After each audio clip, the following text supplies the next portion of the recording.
नमस्कार students, BA third year philosophy के विद्यार्थियों के लिए मैं ध्यान दिलाऊं कि पिछले वीडियो में हम प्रकृति के स्वरूप और अस्तित्व के पक्ष में तर्क पर बात कर रहे थे, सांख्य दर्शन, सांख्य योग। और उस चर्चा में मैंने जो बात प्रस्तुत कर दी थी वो थी प्रकृति का स्वरूप। जो संक्षेप में मैंने बात कही थी वो ये थी कि सांख्य दर्शन द्वैतवादी है और द्वैतवादी होने के कारण दो मूल तत्व मानता है, एक है प्रकृति और एक है पुरुष। ये भी कहा था कि प्रकृति का अर्थ नेचर नहीं है बल्कि यहाँ पर एक जड़ सत्ता से है, और पुरुष का अर्थ मनुष्य नहीं है बल्कि यहाँ एक चेतन सत्ता से है।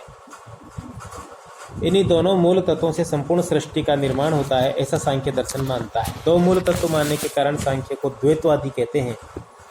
सांख्य के द्वैतवाद को, सांख्य के दर्शन को समझने के लिए इन दोनों मूल तत्वों के स्वरूप को समझना आवश्यक है। तो सर्वप्रथम प्रकृति, जिसे सांख्य ने अव्यक्त और प्रधान भी कहा, जो संपूर्ण सृष्टि का मूल कारण है, उसके स्वरूप की चर्चा की। प्रकृति त्रिगुणात्मिका है। पहली बात हमने कही थी, प्रकृति अविवेकी है, प्रकृति विषय है, प्रकृति सामान्य है, प्रकृति प्रसवधर्मी है, प्रकृति अचेतन है, प्रकृति नित्य है, प्रकृति स्वतंत्र है या अहेतुक है या अलिंगम है। अहेतुक अलिंगम से तात्पर्य है कि इसका कोई कारण नहीं है।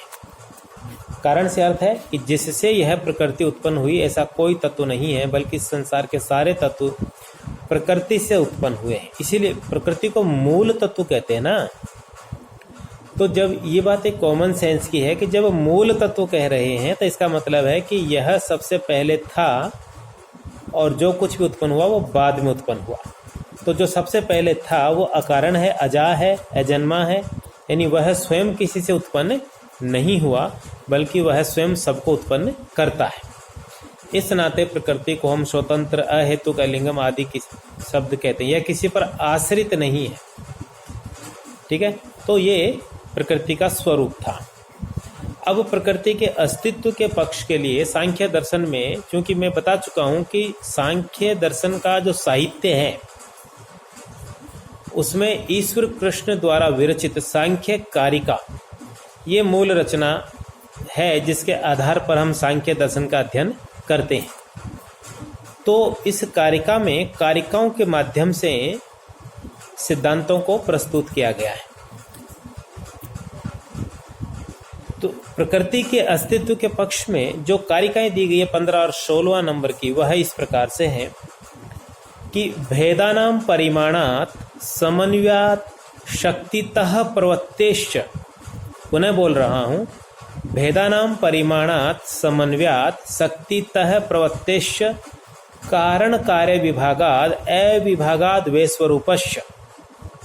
भेदानां परिमाणात् समन्वयात् शक्तितः प्रवृत्तेश्च कारण कार्य विभागाद् अविभागाद् वैश्वरूपश्च। एक और दूसरा है कारणमतस्य व्यक्तं प्रवर्तते त्रिगुणतः समुदयाच्च परिणामतः सलिलवत् प्रति गुणाश्रय विशेषात्। ये दो कारिकाएं हैं, जिसमें प्रथम कारिका स्पष्ट रूप से प्रकृति के पक्ष में, अस्तित्व के पक्ष में, अस्तित्व का मतलब समझते हैं ना। अस्तित्व से मतलब होता है होना, किसी वस्तु का होना। तो अस्तित्व की दृष्टि से यहाँ पर ये कारिकाएं दी गई है। तो प्रथम कारिका खास तौर से प्रकृति के अस्तित्व के पक्ष में दिए गए 5 तर्कों को प्रस्तुत करती है, जिनमें हम एक एक करके उनको समझने का प्रयास कर सकते हैं। फिलहाल यदि हम इस कारिका की व्याख्या करें तो संक्षेप में इस प्रकार होगी कि इन कारिकाओं में कहा गया है कि महत से लेकर, महत का मतलब होता है बुद्धि, सांख्य के दर्शन में महत बुद्धि के लिए प्रयोग में लिया गया है। और यहाँ भी थोड़ा सा विवेक का उपयोग करने की आवश्यकता है। बुद्धि शब्द का प्रयोग जब करते हैं तो बुद्धि से अर्थ है मानवीय बुद्धि नहीं है। बुद्धि यहाँ पर एक मूल तत्व है। प्रकृति से उत्पन्न होने वाला अगला तत्व जो है वो बुद्धि है, तो उससे महत कहा गया है। और महत इसलिए कहा गया है कि वह प्रथम विकार है, इसलिए वह महान है। प्रथम विकार होने के कारण उसको महान कहा गया।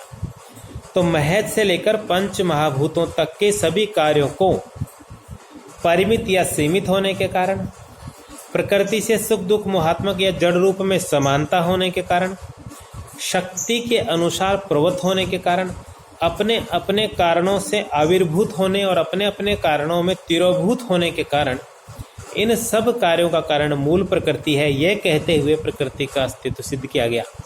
मैं जानता हूं कि आपको ये बात अभी समझ में नहीं आई होगी कि जो मूल तत्व है प्रकृति, उसके अस्तित्व के लिए सांख्य में दिए गए जो 5 तर्क हैं, उनकी ये जो मैंने संक्षिप्त व्याख्या की कारिका के आधार पर निश्चित रूप से समझ में नहीं आई होगी। तो मैं इनको एक बार पुनः विस्तार से ठीक ढंग से व्याख्या करते समझाने का प्रयास कर रहा हूँ। तो पहला था भेदानाम परिमाणात्। ये संस्कृत का शब्द है, इस पर ध्यान देने की आवश्यकता नहीं है कि ये भेदानाम परिमाणात् से क्या मतलब है। परिमाण जो शब्द आया है, इसका अर्थ होता है सीमित। तो अभी अपन बात कर रहे थे कि पंच महाभूत तक, महत से लेकर पंच महाभूत तक, यानी महत ये तत्व हैं, आगे इन पर बात करेंगे अपन। तो फिलहाल कोशिश कीजिएगा याद रखने की, आगे अपन पर एक एक पर चर्चा करेंगे। जब हम सृष्टि की विकास प्रक्रिया वाला सिद्धांत लेंगे, तब हम सांख्य के इस तत्व को दोबारा समझेंगे। तो महत, अहंकार, ज्ञानेंद्रियां, कर्मेंद्रियां और पंच महाभूत, 5 तन्मात्राएं आदि, ये सभी के सभी ये कार्य हैं, ये परिमित है। परिमित मानी सीमित। भेदानाम परिमाणात्। अभी जो ऊपर शब्द काम में लिया गया, परिमाण का मतलब होता है सीमित। और सीमित होने के कारण, जैसे इनको कैसे लेंगे, तो संसार की और जितनी भी वस्तुएं हैं, अन्य रूप पंच महाभूतों के बाद उत्पन्न होने वाली संसार की सभी वस्तुएं, जैसे घट, सुराही, चारपाई, कॉपी, किताब, पेन, पेंसिल, ये सब के सब सीमित है। सीमित का अर्थ है कि 2 बातें हो सकती हैं। एक तो अनित्य है, उत्पन्न हुई है और नष्ट हो जाएंगी, और दूसरा है कि ये इनका अस्तित्व किसी और पर निर्भर है। ये 2 अर्थ है सीमित होने के। एक तो अनित्य है, यानी उत्पन्न हुई है तो नष्ट भी होगी, और दूसरा अपने अस्तित्व के लिए किसी अन्य पर निर्भर करती है। अब प्रश्न ये है कि इनको सीमित कौन करता है। ये सीमित है तो सीमित कौन करता है। तो कोई साधारण अर्थों में ये परिभाषा दे सकता है कि संसार की जो ये विभिन्न वस्तुएं हैं, ये एक दूसरे को सीमित करती है। किसी एक वस्तु की सीमितता दूसरी वस्तु से निर्धारित होती है। लेकिन जैसे चारपाई और मनुष्य का शरीर, ये एक दूसरे से सीमित हो सकते हैं, लेकिन ये बात ठीक नहीं है, क्योंकि यहाँ इतरेतराश्रय दोष है। एक दूसरे पर आश्रित है और दूसरा प्रथम पर आश्रित है। जबकि हम जब ये प्रश्न पूछते हैं कि इनको सीमित कौन करता है, तो वो संपूर्ण जो उत्तर होगा वो दोष मुक्त होना चाहिए।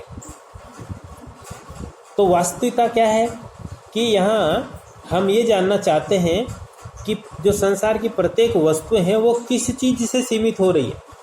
तो इसका सही उत्तर है कि वो अपने कारण से सीमित हो रही है, क्योंकि वो जिससे उत्पन्न होती है वही तत्व उनको सीमित कर सकता है। अतः यह कहना उचित होगा कि प्रत्येक कार्य, ये संसार की जितनी भी वस्तुएं सांख्य में उनको कार्य कहा गया है, तो प्रत्येक कार्य अपने कारण से सीमित होता है। प्रत्येक कार्य ऐसे कारण की ओर संकेत करता है जिस कारण में वह कार्य उत्पन्न होने से पहले छुपा हुआ था, अव्यक्त रूप से विद्यमान था। तो प्रत्येक कार्य अपने कारण में अव्यक्त रूप से विद्यमान रहता है। इसलिए बुद्धि, अहंकार, पंच महाभूत आदि सभी कार्य अपने से अधिक व्यापक एक तत्व की ओर संकेत करते हैं जिस तत्व में यह अव्यक्त रूप से विद्यमान थे। तो वही असीमित तत्व, वह असीमित कहा जा रहा है क्योंकि वह स्वयं किसी पर निर्भर नहीं है। तो ये सारे सीमित पदार्थ अपने उस मूल कारण असीमित तत्व पर निर्भर है, वही मूल कारण प्रकृति है।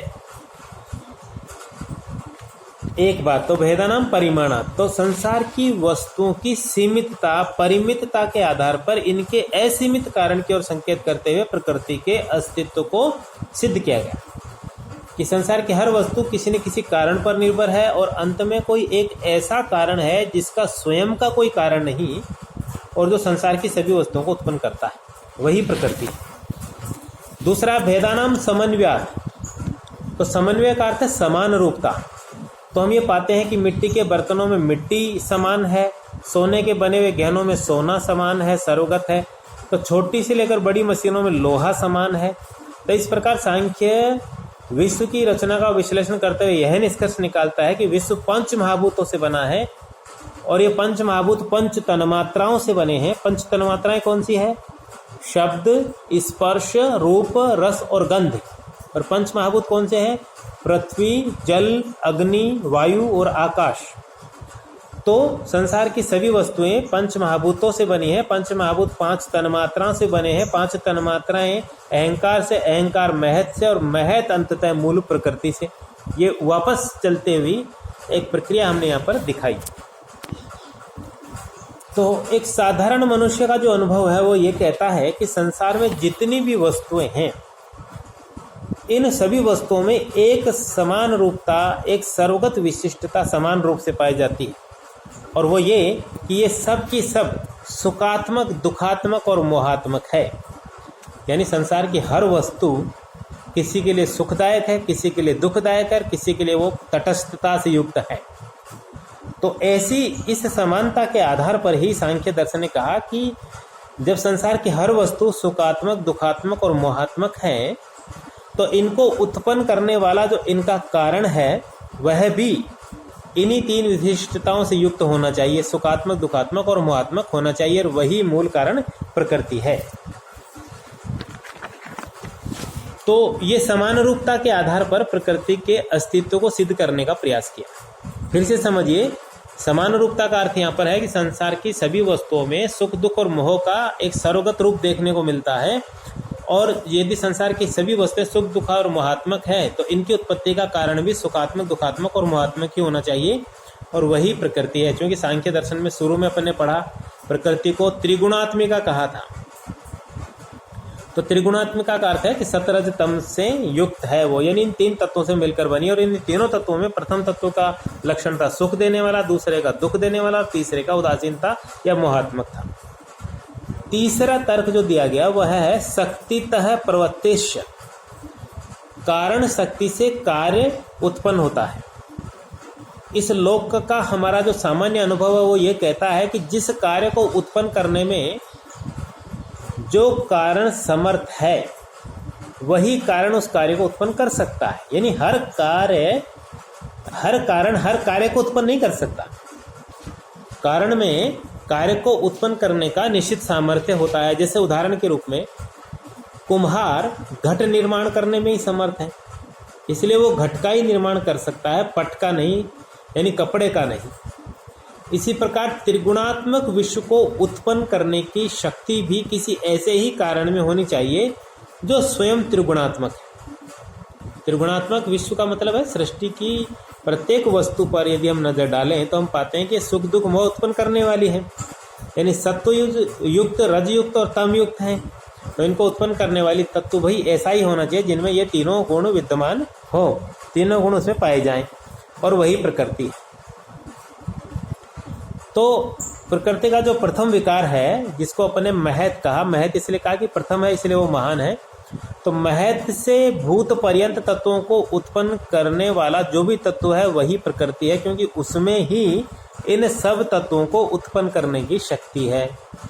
शक्तित्व प्रवृत्तिश्च, तीसरा तर्क। चौथा है कारण कार्य विभागात, यानी संसार में कारण कार्य का विभाग, विभाग का मतलब होता है अलग होना, कि कारण से ही कार्य उत्पन्न होता है, यानी अलग होता है।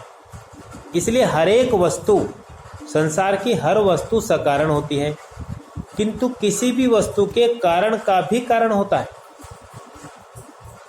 हर वस्तु के कारण का भी कारण होता है। और यदि अंत में कोई मूल कारण नहीं माने, हम कारण कार्यों की एक श्रृंखला बनाते जाएं और अंत में कोई मूल कारण नहीं माने, तो यह श्रृंखला अनंत हो जाएगी। तो कारण कार्यों की श्रृंखला बनाते हुए, ये मानते हुए कि हर वस्तु किसी कारण से उत्पन्न होती है, हर चीज का कोई न कोई कारण है, तो कारण का कारण ढूंढते हुए हम अंत में एक ऐसे मूल कारण पर जाकर अवश्य रुकेंगे जो सबका कारण है पर जिसका स्वयं का कोई कारण नहीं है। क्योंकि यदि हम किसी मूल कारण पर जाकर नहीं रुकेंगे तो अनवस्था दोष उत्पन्न होगा। अंतिम अवस्था नहीं आएगी। तो इसलिए हमें इस श्रृंखला को अनंत तक नहीं ले जा सकते। एक ऐसा मूल कारण होना ही चाहिए जिससे इस विश्व की उत्पत्ति हुई, और वही मूल कारण जो है सांख्य के अनुसार प्रकृति है। पांचवा जो तर्क है वो है अविभागाद वे स्वरूपस्य, कि जब कार्य नष्ट होगा तो कहाँ जाएगा, तो अपने कारण में विलीन होगा। तो ये तभी संभव है जब वो उस कारण से उत्पन्न हुआ। जैसे ये उदाहरण है जो मैं दे रहा हूँ यहाँ पर, बात को सिर्फ समझने के लिए। याद रखिएगा कि सांख्य को पढ़ते वक्त इस सृष्टि को कार्य मानना और मूल प्रकृति को कारण मानना, और उन दोनों के संबंध को समझाने के लिए, प्रकृति के अस्तित्व को सिद्ध करने के लिए सृष्टि को आधार बनाकर चल रहे हैं। तो यहाँ उदाहरण दे रहे हैं अपन कि यदि कार्य नष्ट होगा, तो जैसे मटका है, एक कार्य है, तो मटका नष्ट होगा तो क्या बनेगा, मिट्टी। स्वर्ण आभूषण नष्ट होगा तो क्या बनेगा, स्वर्ण। तो इसी प्रकार से यह सारा संसार जब नष्ट होगा तो क्या बनेगा, अपना मूल कारण में समाहित हो जाएगा, जिस मूल कारण से यह उत्पन्न हुआ। तो सांख्य दर्शन कहता है कि जैसे अव्यक्त से व्यक्त उत्पन्न होता है, उसी प्रकार से व्यक्त को अव्यक्त में विलीन भी होना पड़ता है। अव्यक्त से व्यक्त के निकलने की प्रक्रिया को सृष्टि कहते हैं। यह दृश्यमान कार्यरूप जो जगत है वो प्रकृति से व्यक्त हुआ। यह त्रिगुणात्मक एवं पंचभौतिक है। प्रलय काल में यह दृश्य रूप जगत जो है, कार्य रूप जगत जो है, वो अपने कारण में विलय हो जाएगा। तो मूल कारण से उत्पन्न होना यह सृष्टि है, और मूल कारण में वापस विलीन होना यह प्रलय है। तो प्रलय का अर्थ है तोड़ फोड़ या भयानक विनाश नहीं है। यहाँ सांख्य दर्शन में प्रलय का अर्थ है कि यदि ऐसा हुआ है कि कार्य कारण से उत्पन्न हुआ है, तो नष्ट होने के बाद वो पुनः अपने कारण में ही विलीन हो जाएगा। अब यहाँ पर देखिए, हमने कई सारे उदाहरण दिए थे। जैसे सत्कार्यवाद को पढ़ा था, तो दूध और दही का उदाहरण था कि दही जो है वो दूध में ही अंततः समाहित रहता है, और दूध से ही उसकी अभिव्यक्ति होती है। लेकिन दूध और दही के संदर्भ में ये नहीं कह सकते कि दूध जब नष्ट होगा तो वापस दही बनेगा, और दही जब नष्ट होगा तो दूध बनेगा, और दूध जो है वापस भैंस और या गाय के पेट में जाएगा, ऐसा नहीं होगा।